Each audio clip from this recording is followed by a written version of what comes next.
రైతు సరైన గిట్టుబాటు ధర వస్తుందని ఆశించి ఎంతో పెట్టుబడి పెట్టి ఎంతో శ్రమ కూర్చి పెట్టి రైతు ఈ తన యొక్క మిర్చిని చేతికి అందినటువంటి సంతోషం నిండా ముందుకే రాత్రి వచ్చినటువంటి అకాల వర్షానికి తన పండించిన పంట మొత్తం కూడా నేలపాలై కూడా దేవుడు కర్ణదేవుడు ఆయన మీద కక్ష కట్టినట్టే రాత్రి ఈ చెడు వారాల వల్ల రైతు మొత్తం మిర్చి మొత్తం కూడా ఖరాబ్ అయిపోయింది. ఈ రైతును అడిగి చెప్తాం, మరి ప్రభుత్వం మీకు ఏం చేయాలనుకుంటున్నారు, ఏంటి నష్టపరిహారాన్ని ఎంతో కొంత ఇవ్వాలండి. ఇస్తేనే మేము నిలబడగలుగుతాం. ఈ పెట్టుబడులు ఎక్కువ అవుతున్నాయి, మందుల కొట్లలో అంటే అప్పులు ఉన్నాయి.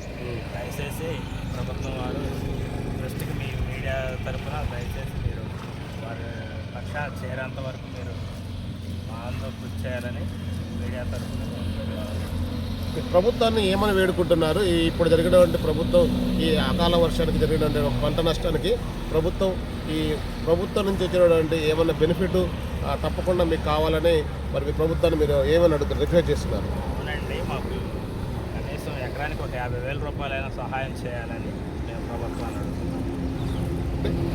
అంటే అకస్మాత్తుగా విపత్తు వచ్చి అకాల వర్షం జరిగినప్పుడు రైతులు నష్టపోతున్నారు కాబట్టి అలాంటి నష్టం వాటిల్లినప్పుడు ప్రభుత్వం నుంచి వచ్చినటువంటి బెనిఫిట్స్ ఏమున్నాయో ప్రభుత్వం వారికి తక్షణ సహాయం కింద పంట నష్టాన్ని ఎంతో కొంత వాళ్ళు పెట్టిన పెట్టుబడులు వాళ్ళు పెట్టినటువంటి వ్యవసాయానికి పెట్టుబడి పెట్టి రైతులు కూలీలకు పెట్టుబడి పెట్టి చేతికి వచ్చిన టైంలో ఇలా పంట అనేది నేలపాలు అవడం వల్ల రైతుల పరిస్థితి చాలా అగోయమగోచంది. కాబట్టి ప్రభుత్వ అధికారులు స్పందించి ప్రభుత్వం కూడా ఈ యొక్క మిర్చి వేసినటువంటి రైతు నష్టాన్ని ఆదుకోవాలి. రైతు బాగుంటేనే రాజ్యం బాగుంటుంది, రైతు ఏడిస్తే రాజ్యం బాధపడుతూ ఉంటుంది. కాబట్టి ప్రభుత్వం ఈ అనుకోకుండా వచ్చినటువంటి వర్షానికి ప్రభుత్వం స్పందించి ఈ పంట నష్టం జరిగినటువంటి రైతులకి ప్రభుత్వం తరఫున కూడా ఆర్థిక సాయం అందించాలని చరిత్ర నుంచి మేము ప్రభుత్వాన్ని వేడుకుంటున్నాం.